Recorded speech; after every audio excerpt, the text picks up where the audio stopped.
Baik, selamat pagi. Assalamualaikum warahmatullahi wabarakatuh. Waalaikumsalam warahmatullahi wabarakatuh.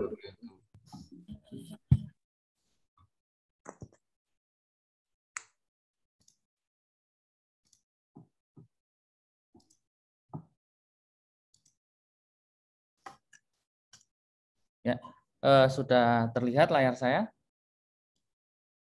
Sudah, Sudah, Pak. Pak. Ya, Pak.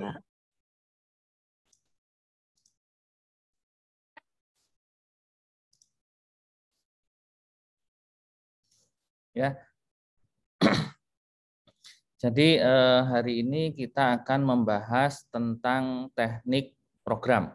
Ya, jadi dalam membuat program di sana kita perlu memahami bagaimana menggunakan inputan dan keluaran. Ya, sebelumnya kita sudah mempelajari inputan keluaran, tapi yang sifatnya inputan satu-satu, keluaran satu-satu. Jadi nanti selain inputan satu-satu dan keluaran satu-satu itu ada inputan serentak dan keluaran serentak.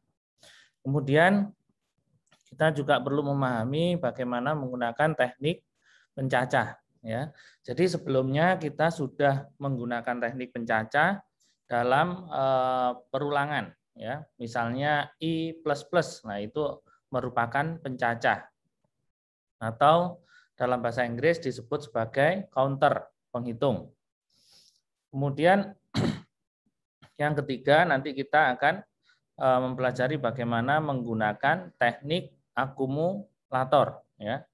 Jadi akumulator itu nanti adalah sebuah variabel yang mengumpulkan beberapa nilai.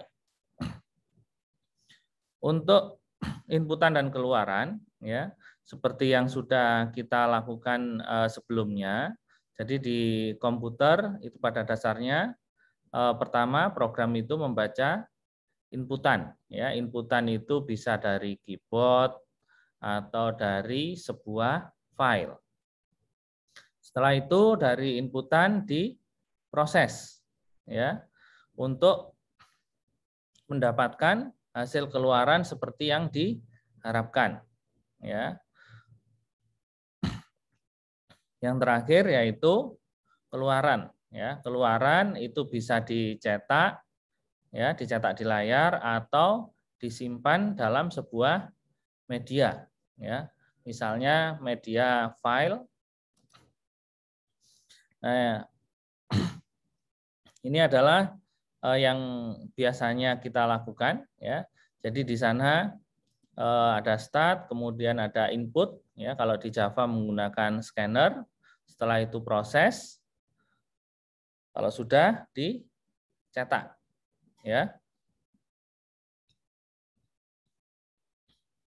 Jadi tampilannya akan seperti ini, ya.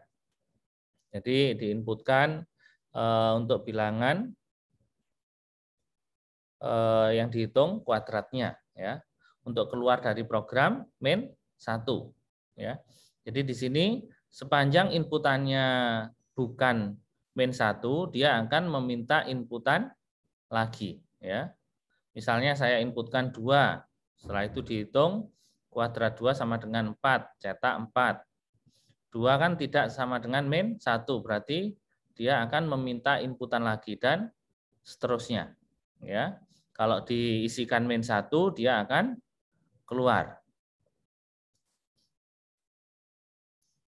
Ini contoh dari program dari flowchart yang tadi, ya. Jadi di sini menggunakan do while. Jadi lakukan, ya, cetak pesan ini, kemudian input, hitung, cetak. Ya. Setelah itu diperiksa apakah inputannya sama dengan min 1 atau tidak. Ya, kalau tidak sama dengan min 1, dia akan melakukan looping. Ya. Itu adalah contoh dari masukan satu-satu. Kemudian masukkan satu-satu selain dari inputan keyboard, bisa juga inputan dari file. Ya, misalnya di sini ada sebuah file ya dengan nama 6.txt ya. Di sana ada angka 4, 5, 7, 9 ya. Biasanya dalam file itu terdapat yang namanya end of file ya, EOF. End of file ini biasanya tidak terbaca di sini ya. Bisa juga kita memberi tanda. Misalnya diberi tanda bintang juga bisa. Tapi sebenarnya kalau kita menyimpan sebuah teks di dalam sebuah file txt itu di file tersebut ada penandanya, tapi tidak ditampilkan ya. Jadi di sini algoritmanya jadi start, kemudian input number ya. Jadi di sini baca yang baris pertama. Setelah itu dihitung kuadratnya, cetak kuadrat. Apakah baris pertama ini end of file? Tidak. Kalau tidak, dia akan looping berikutnya ya, membaca baris yang kedua. Ya. Setelah itu baris kedua dihitung kuadratnya, dicetak apakah end of file, kalau belum maka dia akan looping ya.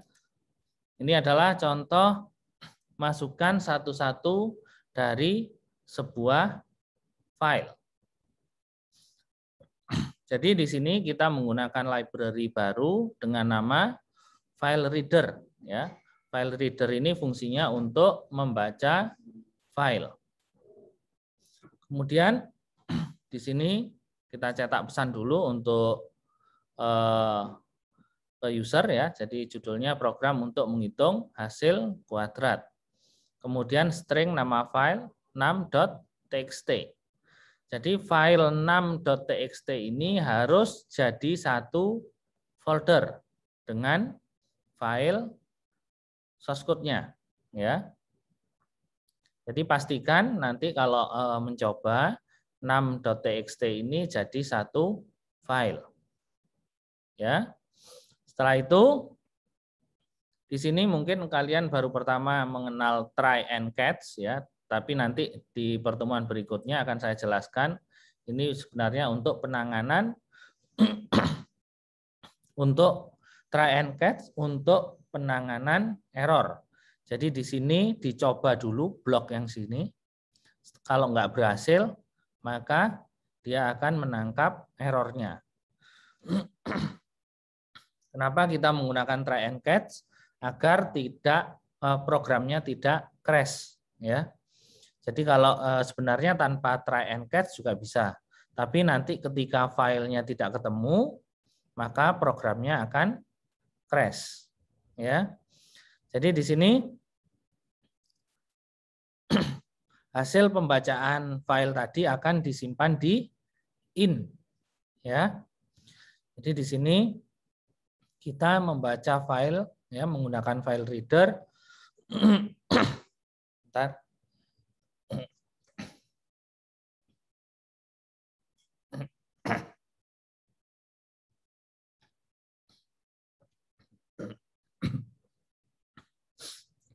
Jadi kita di sini menggunakan file reader ya untuk membaca file ya. Nama file ini tadi adalah 6.txt. Dia membaca file 6.txt, kemudian diteruskan ke scanner. Ya. Kemudian kita perlu memeriksa ya, apakah baris berikutnya ada isinya ya dengan in.hashNext ya.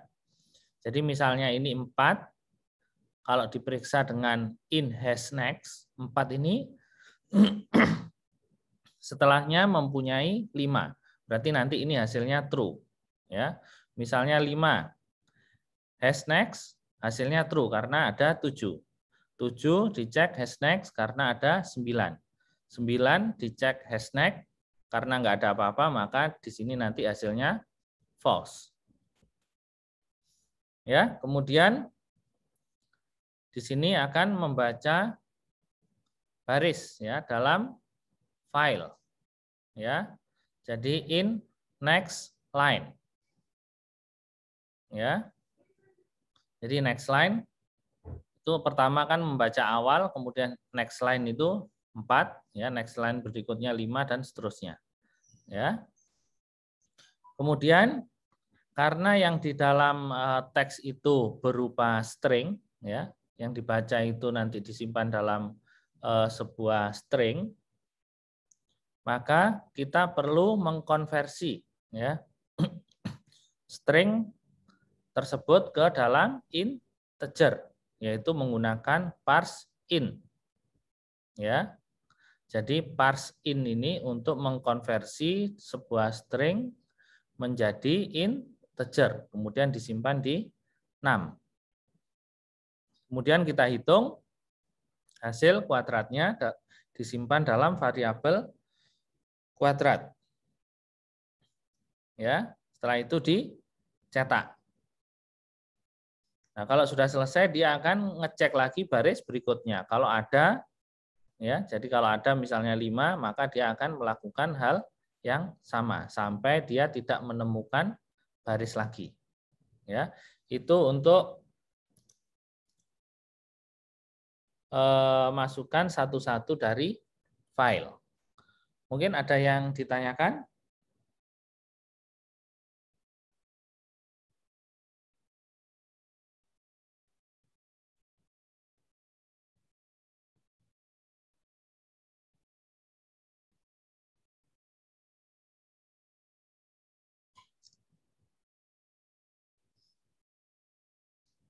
Masih on? Siapa?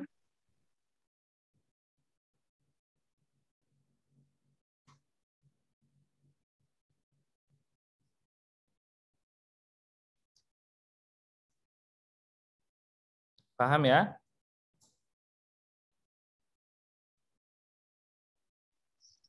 Izin Mbak bertanya. Ya, silakan.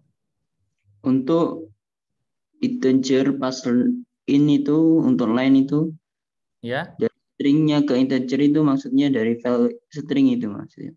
Dari Ya. filenya sinam itu string diubah menjadi nilai gitu.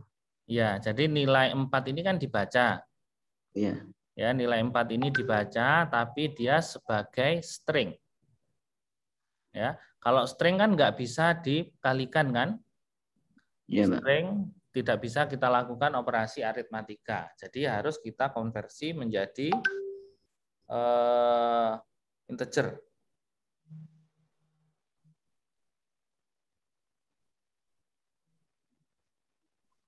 Paham? Ya, siapa? Siapa? Terima kasih, Pak. Sama-sama. Berikutnya ini adalah contoh kasus ya untuk menghitung gaji karyawan sebuah perusahaan. Ya, jadi data masukan yang digunakan adalah berupa file. Jadi di sini ada file, kemudian ada nama sama jam kerja dipisahkan menggunakan titik koma. Ya. Jadi pemisah ini disebut sebagai delimiter. Ya, nanti kalau kita menggunakan basis data, ini kita akan sering ketemu ini. Ya. Jadi pemisah itu disebut sebagai delimiter. Pada baris terakhir terdapat tanda akhir dari baris atau end of file. Jadi end of file ini bisa diberi tanda atau tidak karena nanti program Java itu bisa mengenali ya walaupun tidak diberi tanda. Kecuali ada bahasa pemrograman lain yang tidak bisa mengenali maka kita perlu menambahkan tanda. Jadi di sana ada kolom atau field nama ya. Kemudian jam kerja. Untuk menghitung gaji yang diterima, jam kerja akan dikalikan dengan upah per jam sebesar 10.000 ya. Nah, nanti laporannya bentuknya bisa seperti ini. Jadi caranya ya sama seperti tadi. Jadi start dibaca per baris, ya. Dibaca per baris, apakah end of file? Kalau belum, maka dihitung gajinya, kemudian dicetak. Ya. Setelah itu dibaca lagi dan seterusnya. Nah, ini adalah contoh program dari soal yang tadi. Jadi di sini ada mencetak judul, ya, judul program, kemudian ini adalah nama file, kemudian ini file reader, ini untuk membaca file, kemudian diteruskan ke scanner. Ya. Setelah itu di sini cetak judul kolom, ada nama, jam kerja, dan gaji. Ya, setelah itu dicek apakah baris berikutnya ada isinya. Kalau ada, maka di sini dibaca barisnya, ya. Jadi yang dibaca ini adalah yang baris pertama, Amir, titik koma 30, ya. Kemudian langkah berikutnya untuk memisahkan nama dan jam kerja, di sini kita split, ya. Split itu dipisah, ya. Jadi di sini string, ya, ini disimpan di dalam sebuah array, ya. Kemudian variabelnya kolom di split. Ini regek ini hanya keterangan, ya. Jadi sebenarnya ini split buka kurung petik semikolon, ya. Jadi tulisan regek ini hanya keterangan apa di IntelliJ IDEA. Nanti kalau di program jangan ditulis regek, ya. Regek itu adalah semacam filter, ya. Biasanya yang digunakan itu bisa bintang, bisa apa? Persen. Jadi banyak untuk apa penggunaan regek. Itu fungsinya untuk menyaring sebuah teks. Kemudian string nama kolom ke 0. Jadi ini, ya, Amir dan 30 jam kerjanya ini di split dalam sebuah array. Jadi yang pertama ini yang kolom ke 0, ini adalah yang kolom ke 1. Ya, saya ulangi, satu baris ini, satu baris Amir titik koma 30 ini disimpan di variabel kolom, ya, dipecah menjadi sebuah array. Jadi kolom ke 0, ini kolom ke 0 adalah Amir, kolom ke 1 adalah 30. Ya. Karena ini bentuknya string, maka dikonversi ke integer, ya.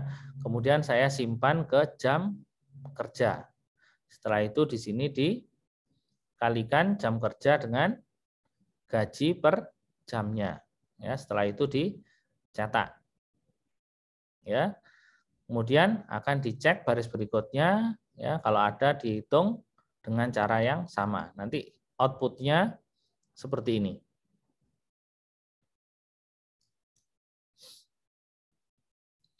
Nah, kita juga bisa menggunakan inputan satu-satu menggunakan for. Ya, kalau tadi kan kita menggunakan while. Bedanya dengan for, kita harus tahu pasti jumlah barisnya, ya, jumlah inputannya. Misalnya di sini inputannya adalah 4. Ya, maka di sini harus diperiksa apakah jumlahnya 4 baris. Ya. Kalau iya maka stop. Ya, kalau tidak dia akan melakukan operasi. Ya. Jadi untuk masukkan satu-satu, keluaran satu-satu. Jadi setiap data setelah dibaca langsung diproses, ya, dan ditampilkan keluarannya. Ya. Jadi di sini setelah diproses langsung dicetak. Ya. Yang ini juga setelah diproses langsung dicetak, ya. Jadi itu untuk inputan satu-satu, keluaran satu-satu. Kemudian karena data lebih dari satu, maka diperlukan proses perulangan. proses baca dan tulis atau cetak berada dalam proses perulangan. Ya, jadi proses membaca dan mencetaknya itu berada dalam looping. Untuk menghentikan proses perulangan itu diperlukan metode decision atau percabangan. Ya, bisa tadi menggunakan while, ya, atau dicek menggunakan yang apa? Ini ya, menggunakan for. Kemudian penggunaan teknik program masukkan satu-satu, keluaran satu-satu ini banyak diperlukan untuk keperluan komputasi yang sederhana, ya. Jadi di mana proses tersebut itu tidak membutuhkan waktu yang lama. Jadi ketika input langsung bisa dicetak, ya. Misalnya di bidang administrasi atau bisnis.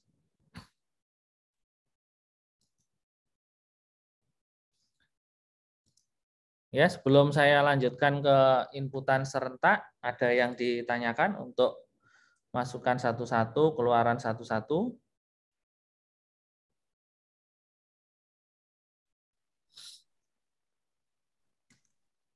Sudah ada? Saya lanjut. Berikutnya adalah masukan serentak. Ya, masukan serentak ini, jadi data itu dibaca secara keseluruhan, ya, kemudian disimpan di dalam memori, ya, dalam RAM. Setelah itu data diproses oleh komputer, ya, kemudian hasilnya juga disimpan sementara dalam memori. Kalau sudah selesai, baru dicetak secara bersamaan. Biasanya data itu disimpan dalam sebuah array. Ya, tadi sudah saya contohkan ada array kolom ke 0 ke 1. Ya, kalau di sini ada nama, indeks ke 0 Aris, ke 1 Dika, ke 2 Budi. Ya, jadi di dalam array itu ada nomor indeksnya. Ya, kalau anggap saja kalau variabel itu sebuah laci, ya. Tapi kalau array itu sebuah lemari, di mana setiap laci ada nomor indeksnya. Ini contoh menghitung gaji mingguan dari 4 pegawai. Ya, jadi ada nama, ada jam kerja. Ya. Kemudian ini adalah nomor indeksnya. Ya. Ini masukannya, ini adalah keluarannya. Jadi di sini untuk masukan serentak, ya, ada start, kemudian I sama dengan 0, dibaca, ya. Kemudian diperiksa apakah end of file. Kalau belum, maka inputan tersebut disimpan dalam sebuah array, ya. Kalau misalnya ke 0 yang pertama, nm 0, jk 0. Setelah itu ini I-nya diincrement. Setelah itu baca baris lagi, ya. Sekarang nm ke 1, jk ke 1 dan seterusnya, ya. Nah, flow proses ini, ya, yang inputan serentak ini dapat diringkas menjadi sebuah simbol seperti ini. Jadi bisa diringkas misalnya baca data nm ke I, jk ke I, untuk I sama dengan 0 sampai dengan 3. Ya. Kalau inputannya 3 baris berarti 0 sampai dengan 3. Tapi kalau yang ini kan nggak diketahui jumlah barisnya. Berarti 0 sampai end of file. Ya, 0, EOF. Ya. Jadi kalau yang benar kalau ini diringkas itu adalah yang di sini adalah 0, EOF. Tapi kalau di sini dipastikan jumlahnya itu 3 baris berarti I sama dengan 0 sampai dengan 3. Ya. Kemudian ini kita lanjutkan dari halaman berikutnya. Kalau semua inputan itu sudah disimpan dalam sebuah array, Setelah itu dilakukan proses, ya. Jadi prosesnya itu dibatasi sebanyak I, ya. Kalau yang sebelumnya, nah, nilai I yang terakhir misalnya 10, maka di sini loopingnya dibatasi 10 kali. Ya. Kenapa di sini plus 1? Karena memeriksanya nanti batasannya adalah J sama dengan 10, ya. Setelah itu diproses, ya, J diinkremen, kalau belum terpenuhi diproses lagi, inkremen dan seterusnya, ya, sampai dengan misalnya tadi looping ke 10. Ya, kalau sudah, ya, kalau misalnya dijadikan 1, hasilnya seperti ini, ya. Jadi di sini ada looping untuk inputan, ya, ada looping untuk proses, kemudian ada looping untuk mencetak, ya. Jadi setiap looping ini menggunakan pencacah atau counter yang berbeda, ya. Kalau di sini counternya menggunakan I, yang di sini menggunakan J, yang di sini menggunakan K. Tak boleh nggak nyambung. Buka router itu, buka router itu. Kalau tidak ada kepentingan silakan di-mute.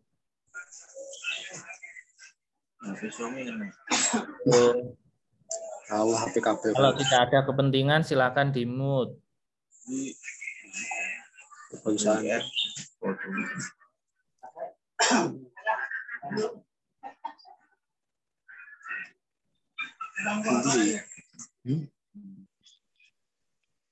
Ayo minta tolong, kalau tidak ada kepentingan silakan di-mute.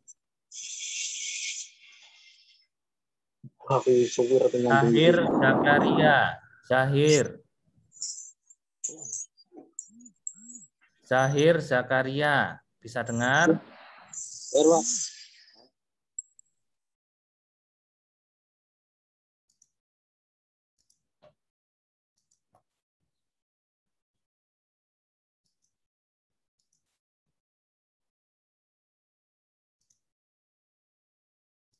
Ayo, ada yang ditanyakan? Untuk bertanya, Pak. Ya, silakan. Untuk pembatasnya J, I plus 1 itu maksudnya gimana, Pak? Kalau kita punya data itu 10 orang, itu pembatasnya kinerjanya gimana gitu dari kondisinya ini? Si J sama dengan I plus 1 itu bagaimana? Terima kasih, Pak. Ya, sama-sama. Ya, ini saya jelaskan dengan program ya. Ya, Pak. Jadi pertama kita lakukan inputan ya. Inputan seperti yang sebelumnya ya. Jadi di sini membaca file ya, kemudian diteruskan ke scanner. Kemudian dicek apakah berikutnya ada baris atau tidak. Kalau ada ya, setelah itu dibaca ya. Jadi dibaca barisnya.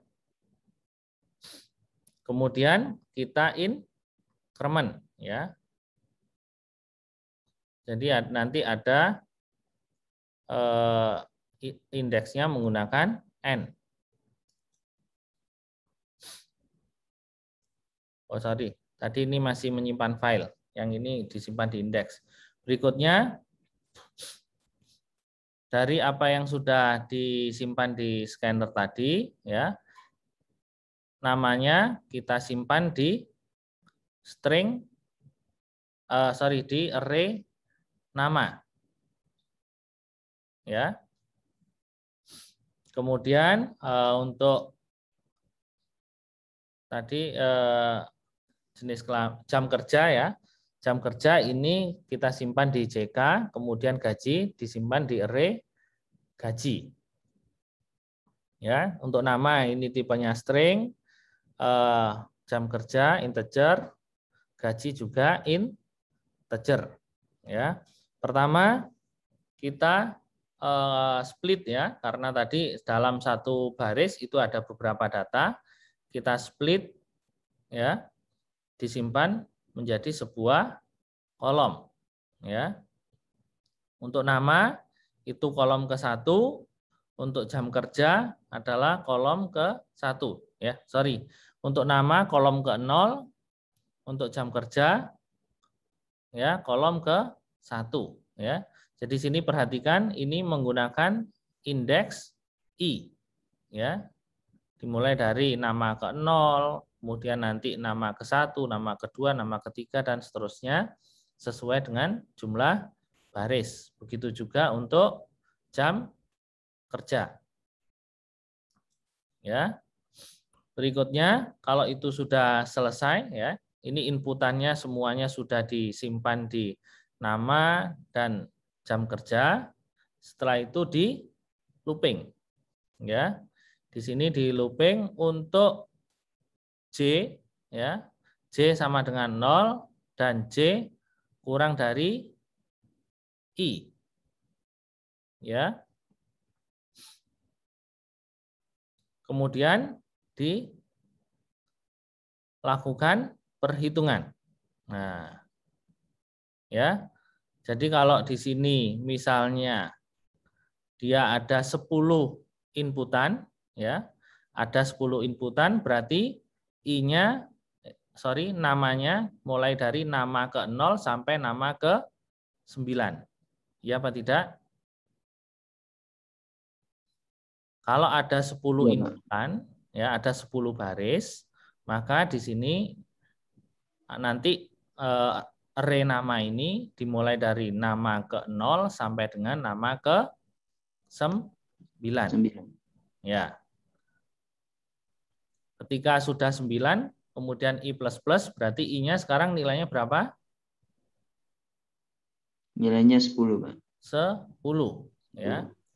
Berarti di sini untuk I sama dengan untuk J sama dengan 0 ya, sampai dengan J kurang dari 10 ya. Ini nilainya 10 kan? Ya. Berarti nanti diproses, yang diproses ini adalah JK ke 0 sampai dengan 9. Ya, karena syaratnya di sini kurang dari 10. Masih benar ya? Jadi ini diproses, disimpan di gaji, array gaji. Setelah itu dicetak. Nah, dicetak di sini sama dengan yang J tadi ya. Jadi untuk looping K sama dengan 0 sampai dengan K kurang dari 10. Ya. Setelah itu dicetak nama ke 0, ya, JK ke 0, gaji ke 0. Looping berikutnya cetak nama ke 1, JK ke 1, gaji ke 1 dan seterusnya. Ya, paham?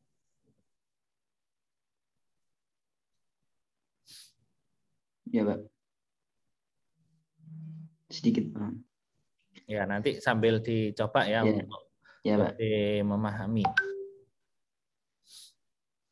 Kemudian pencacah ya, pencacah atau counter ini digunakan untuk mengkontrol proses perulangan. Jadi untuk mengetahui berapa banyak perulangan yang dilalui. Jadi kita sudah menghitung ya. Jadi misalnya di sini inisiasi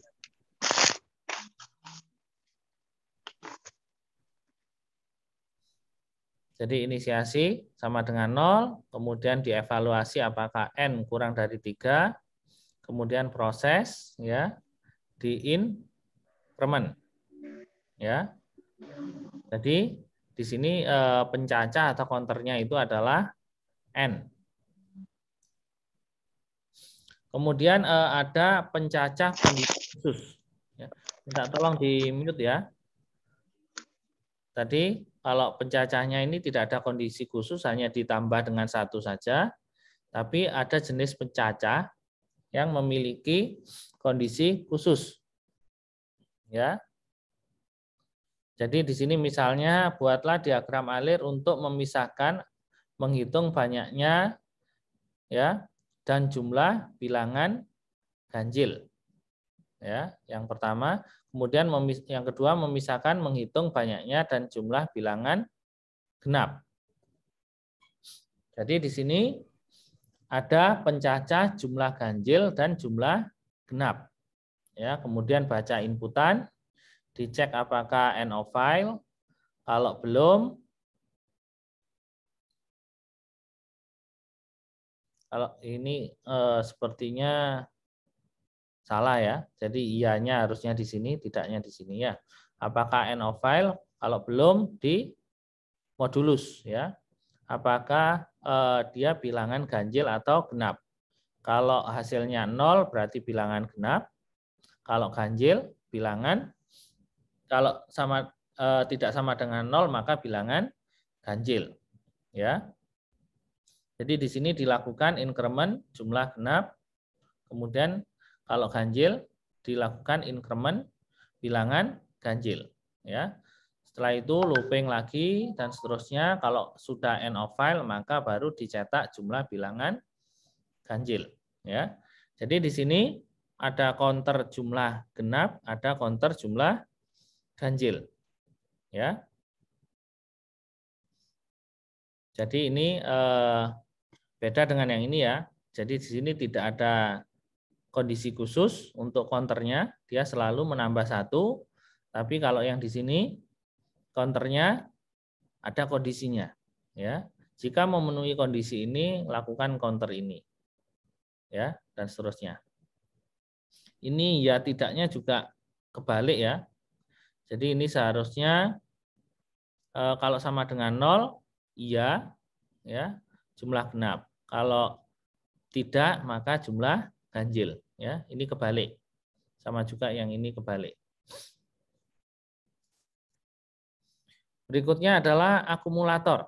Ya, kalau counter tadi untuk menghitung urutan. Bentar.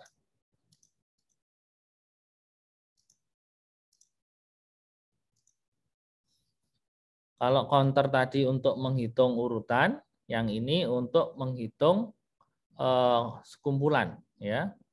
Jadi untuk menghitung total suatu data. Jadi misalnya kalau dalam matematika itu simbolnya adalah sigma, ya. Misalnya dari sini ini menjumlahkan bilangan 0 sampai dengan 5, ya. Jadi di sini K sama dengan 0 sampai dengan 5. Jadi ini dijumlahkan 0, 1, 2, 3, dan seterusnya. Kalau ditotal semua, maka jumlahnya 15. Ya. Jadi di sini start, kemudian ini K diawali dari 0. Ya. Total sama dengan 0. Jadi K ini counter, yang total ini adalah akumulator. Ya. Ini dicek apakah K kurang dari sama dengan 5, ya.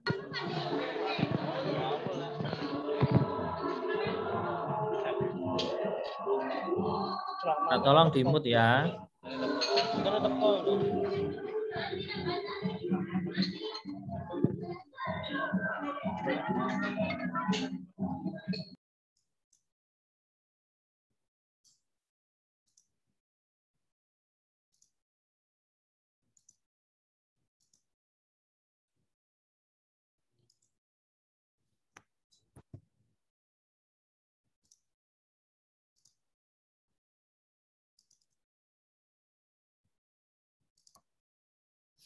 Ya, jadi saya ulangi lagi. Di sini K ini adalah counter, yang total ini adalah akumulator. Jadi di sini diperiksa apakah K kurang dari sama dengan 5, ya. Ini kebalik lagi ya. Ini seharusnya iya. Kalau iya, maka dihitung total sama dengan total plus K. Ya. Atau ini bisa disingkat misalnya total sama dengan plus K. Itu bisa juga ya. Kalau di program selain total sama dengan total plus K, kita bisa menuliskan total sama dengan plus K. Artinya sama, ya. Kemudian yang ini adalah counter. Ya. ini kebalik ya. Jadi yang ini ya, yang ini tidak. Kemudian ini adalah untuk pseudocode-nya.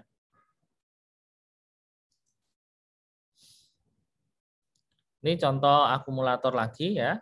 Jadi di sini misalnya untuk menghitung total biaya atau total uang yang dikeluarkan untuk membayar gaji ya. Jadi di sini total biaya sama dengan total biaya plus gaji ya. Ada pertanyaan sampai sini?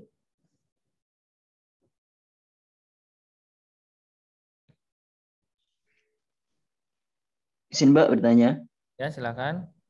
Untuk akumulator tadi yang K sama dengan K plus 1, kalau kita ganti sama increment K plus plus bagaimana Pak? Apakah boleh? Boleh. Di counternya, ya. Bukan akumulator ya, tapi counter ya. Oh ya, counter. Nah, jadi bentuk singkatnya K sama dengan K plus 1 itu adalah K plus plus. Sama ya. Oh ya. Nah, counter ini tidak harus plus 1 ya. Jadi kalau K plus plus itu kan peningkatannya 1-1. Bisa juga misalnya ada kasus misalnya counternya ini meningkat 5-5. Ya, misalnya K sama dengan K plus 5. Itu boleh ya. Atau kalau disingkat K sama dengan plus 1 ya, itu boleh. Ada lagi yang ditanyakan?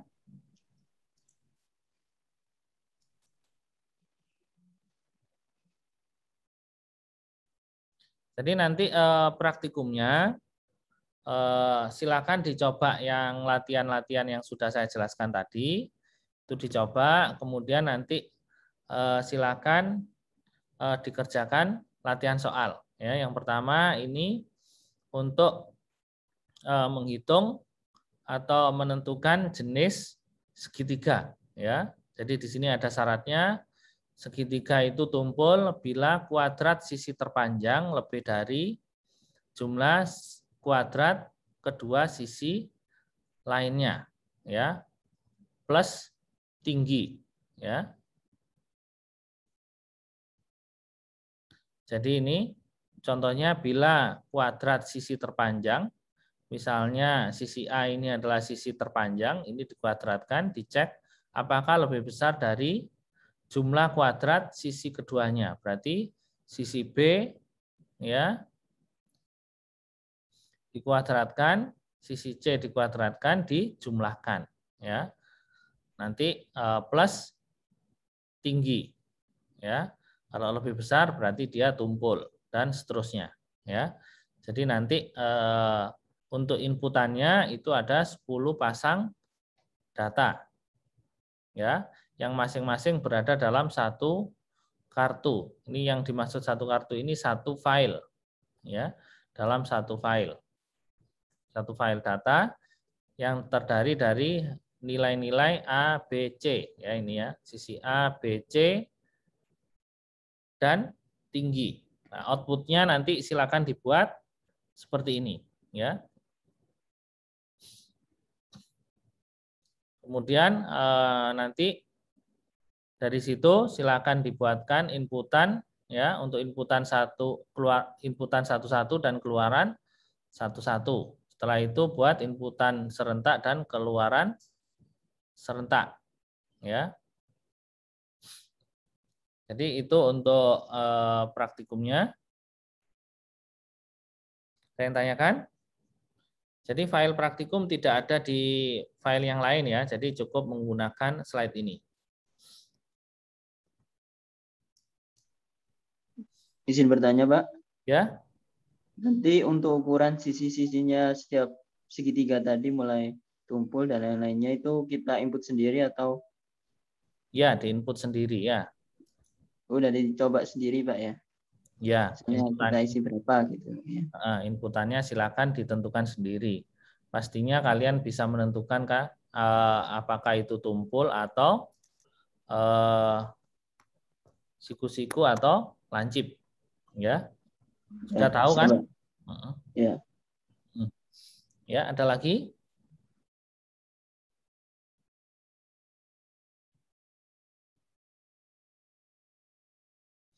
Ya, maaf untuk penggunaan lab untuk minggu ini masih tidak bisa karena semua teknisi sama dosen ada kegiatan pelatihan sama ada kegiatan workshop ya. Untuk yang belum ada fasilitas komputer, nanti minggu depan kita bisa menggunakan lab. Sudah. Ya, mungkin ada yang tanyakan lagi? Tidak ada, kan nanti kalau ada kesulitan silakan disampaikan di grup ya. Jangan lupa ketika tanya tentang program silakan di screenshot terlebih dahulu. Ya. Ya, jika tidak ada pertanyaan lagi, saya cukupkan sekian. Selamat pagi. Wassalamualaikum warahmatullahi wabarakatuh. Waalaikumsalam warahmatullahi wabarakatuh.